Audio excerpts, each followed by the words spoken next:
সকল জল্পনা কল্পনার অবসান, অবশেষে তামিমের বোর্ডকে স্বীকৃতি দিল আইসিসি। ক্রিকেটের এই নিয়ন্ত্রক সংস্থার ওয়েবসাইটে দেখা যাচ্ছে বাংলাদেশের প্রতিনিধি হিসেবে তামিম ইকবালের নাম।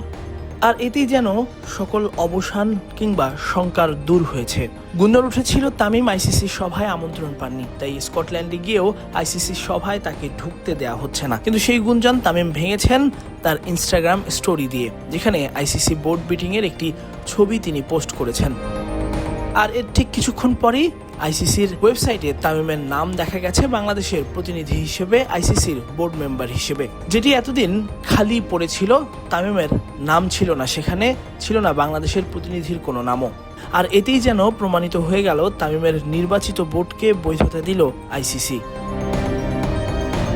তামিম ইকবালের নেতৃত্বাধীন বিসিবি যেন আইসিসি অনুমোদন না পায়, এজন্য চেষ্টা চালিয়ে যাচ্ছিলেন আগের সভাপতি আমিনুল ইসলাম বুলবুল। বিসিবির সাবেক এই সভাপতি ক্রিকেটের নিয়ন্ত্রক সংস্থাকেও চিঠি দিয়েছিলেন, তবে বুলবুলের কথায় পাত্তা দেয়নি আইসিসি। 5+ স্টার রেটিং প্রাপ্ত দেশের সর্বোচ্চ বিদ্যুৎ সাশ্রয়ী ওয়ালটন এসি স্মার্ট কমফোর্ট এখন নেক্সট লেভেলে। গত বছর ফারুক আহমেদকে সরিয়ে বুলবুলকে বিসিবি সভাপতির দায়িত্ব দেয় এনএসসি। পরবর্তীতে গত অক্টোবরের নির্বাচনের মাধ্যমে আবারও বিসিবির সভাপতির দায়িত্ব পান তিনি। তবে সেই সময় সরকারের হস্তক্ষেপের পাশাপাশি নির্বাচনে কারসাজি হয়েছে এমন অভিযোগ তুলেছিলেন তামিম সহ অনেকে, যদিও সেই কথা কানে নেয়নি কেউই। পরবর্তীতে দেশের সরকার পরিবর্তন হলে এনএসসিতে অভিযোগ জানান তামিম। এমন অবস্থায় তদন্ত করে নির্বাচনে সরকারি হস্তক্ষেপ ও কারসাজির প্রমাণ পায় এনএসসি। সেটির প্রেক্ষিতে বুলবুলকে সরিয়ে তামিমের নেতৃত্বে 11 সদস্যের অ্যাডহক কমিটি অনুমোদন দেয় তারা।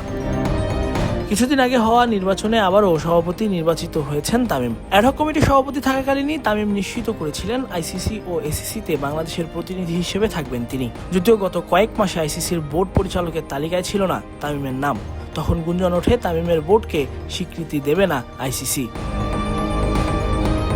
এমনকি কয়েকদিন আগে গুজব ছড়ায় তামিমকে নাকি আইসিসি সভায়ও ঢুকতে দেওয়া হবে না।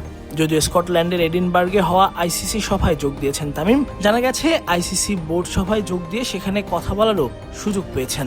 আর এখন তো ওয়েবসাইটে তামিমের নামই দেখা যাচ্ছে। এটি প্রমাণ করে সকল জল্পনার অবসান। বিসিবি সভাপতি হিসেবে তামিমের অন্তর্ভুক্তি নিশ্চিত করে তামিমদের স্বীকৃতি দিয়েছে বিশ্ব ক্রিকেটের নিয়ন্ত্রক সংস্থা। তাসফিক পলক, ক্রিক ফ্রেন্জি।